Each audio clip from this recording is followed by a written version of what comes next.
Round 6 of the 2024 FIDE candidates saw the co-leaders Nepomniachtchi and Gukesh maintain their lead with 2 draws against Caruana and Nakamura. Checking out the rest of the day's results, Nepo decided to play it safe in the opening against FIDE, which ended up resulting in a fairly quick draw. Gukesh Nakamura was also drawn, with Gukesh being a bit worse in the game but ultimately holding without too many issues. Bouncing back with a victory was Vidit, who dealt another loss to the struggling Firouzja, and winning his second game of the event was Praggnanandhaa, who managed to trick Abasov in the endgame. So for the standings, that means Gukesh and Nepo continue to lead with 4 points out of 6, while Caruana and now Praggnanandhaa are just half a point behind on 3.5 going into tomorrow's round 7. In the women's section, after all draws yesterday, today it was all decisive results, with leader Tan Zhongyi winning an excellent game against Anna Muzychuk, and Goryachkina keeping pace with a win as black against Salimova. So that means Tan Zhongyi continues to lead the event with 4.5 out of 6, with Goryachkina still a half point behind on 4 points out of 6. Jumping into the games, the main game of the day was undoubtedly the encounter between Jan Nepomniachtchi, who's leading the event, and top seed Fabiano Caruana. However, there wasn't much of a fight in this one. Nepo goes for the 4 knights variation of the Scotch. This has a very, very drawish reputation, and it seems like Caruana was content with a draw as well, as he plays one of the most solid lines in this position: bishop g4, f3, bishop to h5. There have been many, many games in this position. Bishop g5 was played. After cd5, bishop f6, queen f6, knight d5, queen takes b2. Most of the games that reach this position do end up drawn. The players continue to play pretty quickly for some time. After rook e1 here, you can't take the knight on d5 in view of bishop takes h7 check.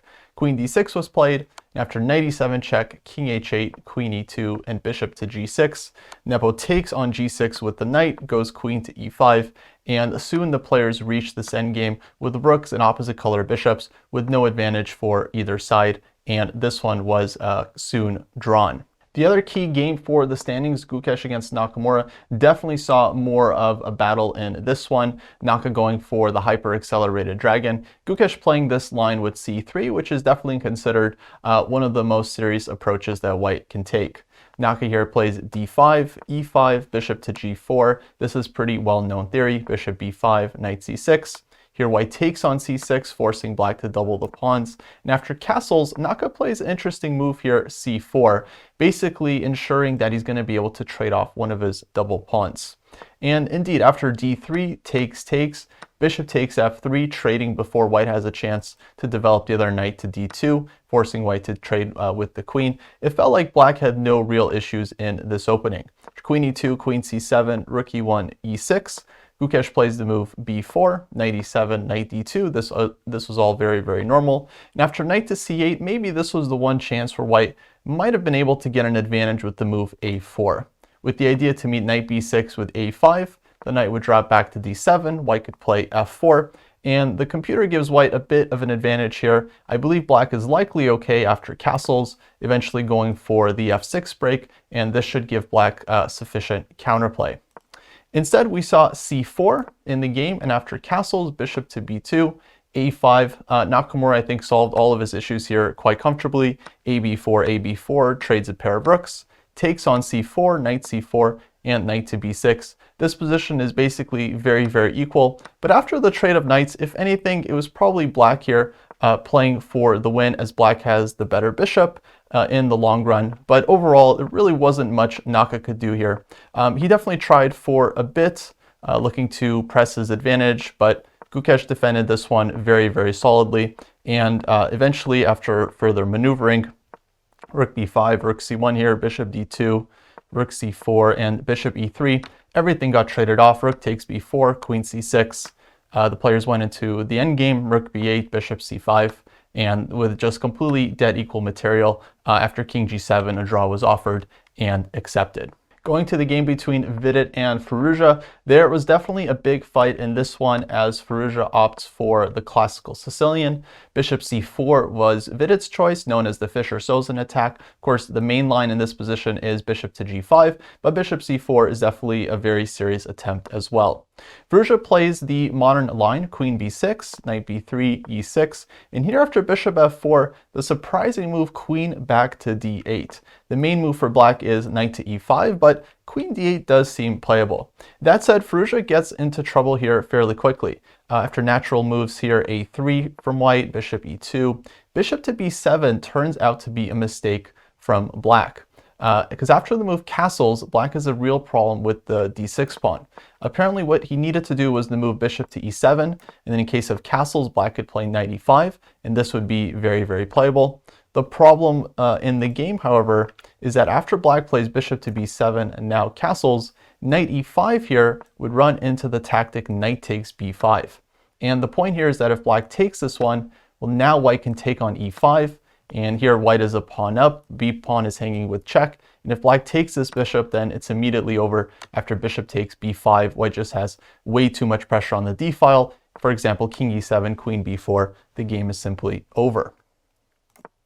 So after bishop b7 and white castles, Firouzja now has an issue with the d6 pawn. He plays queen to b6. The idea is that if white takes on d6, black has the response rook d8, which would be very unpleasant for white with the pin on the d file. But Vidit plays a very fantastic move here, g4, looking to launch the initiative with g5. If the knight is forced to go back to d7, well, then he can take the d6 pawn for free.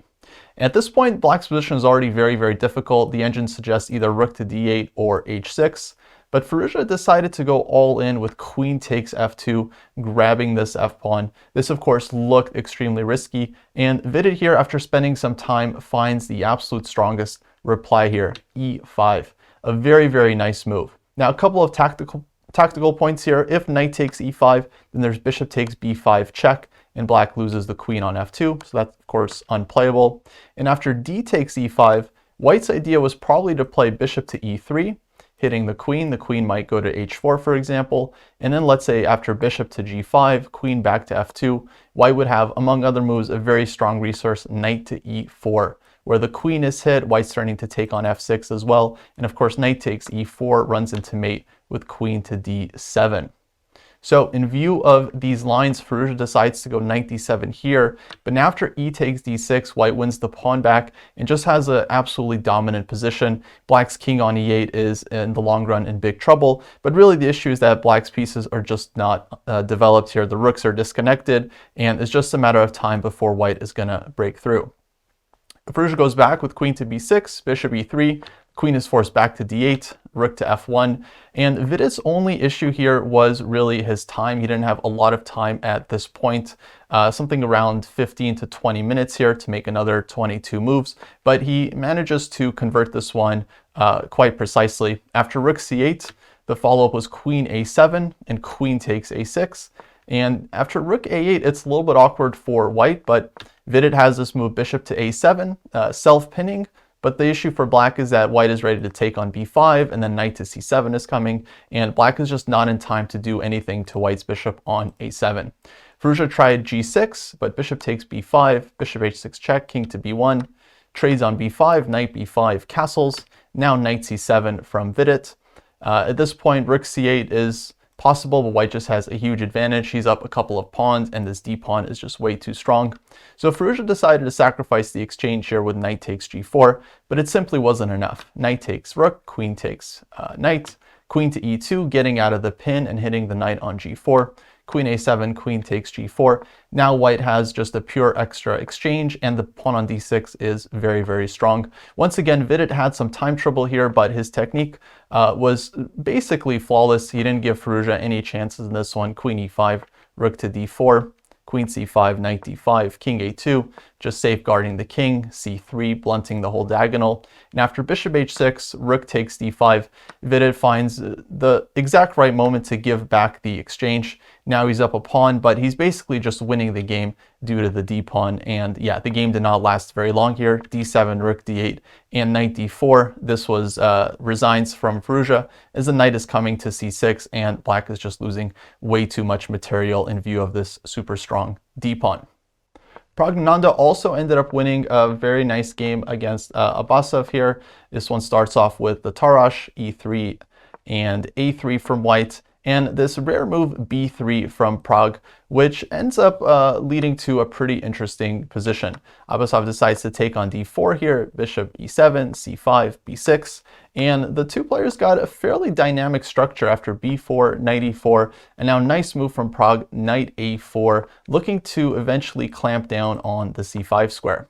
I think white had a bit of an advantage basically out of the opening here, though the game ends up getting quite sharp in the middle game after black breaks here with the move e5, takes, the position opens up, rook d1, d4, bishop g5, and eventually we got this very interesting middle game after the move g4, very aggressive from Pragg, h6, queen e4, takes and takes, where white has two knights against two bishops, but a lot of pressure against black's position, and of course black's development here not super impressive, all the pieces on the back rank. That said, the game was quite complicated. Rook a7, rook d4. Here Abasov goes for g4, the tactical point being that if white takes, black has bishop takes c5, and the rook on b1 is hanging, so this would be losing for white.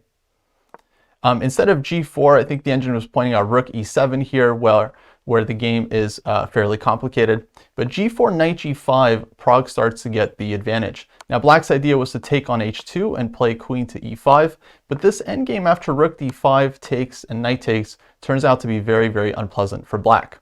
Bishop b8 and f6 was the continuation, and now white's idea is to go rook to d1 and rook to d8, where black has big issues on the back rank. Bishop f4, rook d1 was played, rook c7, rook to d4, aiming against this bishop, rook c6, knight d6. Here Abasov goes g5, and Praggnanandhaa decides to go into the endgame here, the pure endgame with knight c8, and now rook d8 check. Now the engine was saying that black was actually holding this one after takes, king h7, rook a8, but here Abasov had to find the maneuver rook d6, with the idea rook takes a6, rook to d2, where it turns out black has enough counterplay, the immediate threat being g4, g3, and black's rook and bishop are quite strong to deal with white's queenside passers. Instead, Abasov makes a very natural mistake, rook takes f6, and after rook takes a6, he's forced to put the rook on f5 to avoid the rook trade, but here Pragg finds the very precise move knight to d7. At this point, I think bishop c1 would have kept the game going, but black blunders here with king g7, likely overlooking white's next move here, rook a5, which Pragg does find. And this one was very nice. The point is that if black takes on a5, after b takes a5, white's a-pawn is simply running, and black's bishop just can't get back to stop this pawn. The knight is actually covering every single square that the bishop can try and get to. In terms of the diagonal. So bishop c7, a6, for example, and that's it. The bishop isn't stopping the pawn.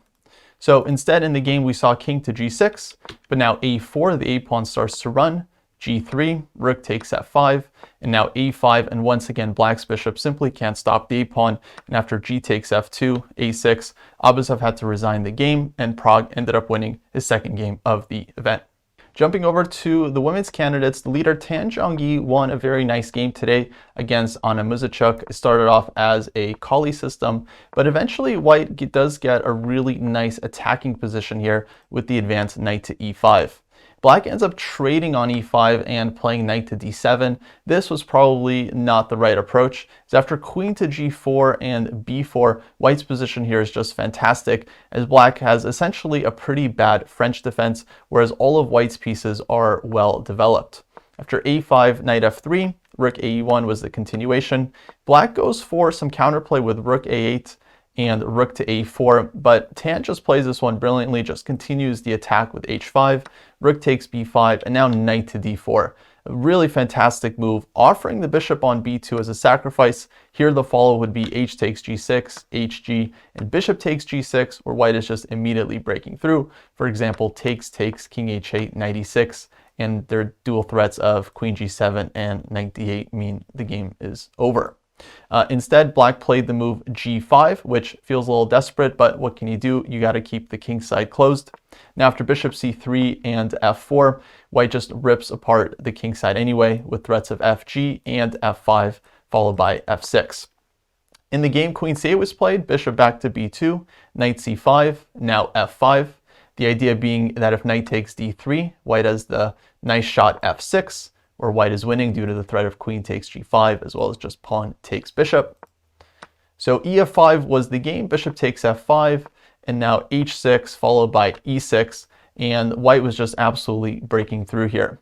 Now, Anna did have a chance in this game. First, we see a very nice sacrifice, bishop takes h7, followed by queen f5 check, and now knight to c6, queen e8, and queen takes g5. This part of the game, Tan Zhongyi just played absolutely brilliantly. She's now threatening to take a couple times on f6, and eventually black's king is getting mated. Queen g7 is, of course, an immediate threat as well. So rook g8 was played, and now rook takes f6 from white. This was very, very flashy. If rook takes g5, then white has rook f8 check, and white is winning back all the material with a winning position. Black actually did have a chance in this game. Apparently bishop takes f6 would have been a much cleaner win for white. In the game after rook f6, takes, king h7, and knight e7, apparently after the move bishop takes e6, black would be surviving, which is a bit surprising, but after knight takes g8, queen takes g8, there is no immediate mate for white, and white has to look for equality with queen e7 check, queen f7, and now rook takes e6, apparently leads to a drawn endgame after takes and rook takes e7. That was missed by both players, it seems. Instead, rook e4 was played, and after rook takes e4, knight takes e4, knight takes g8, a nice tactical flurry here from white. If black takes the queen on f6, then white recaptures and wins the queen back on e8 with an extra piece in the endgame. Instead, queen takes g8 was played, but now queen f7 check was the cool finisher. Black is forced to trade on f7, otherwise she's losing the queen. But after queen takes f7, ef7, black has an extra piece in the endgame, but can't stop white from promoting, and that means that it's all over in this one as well.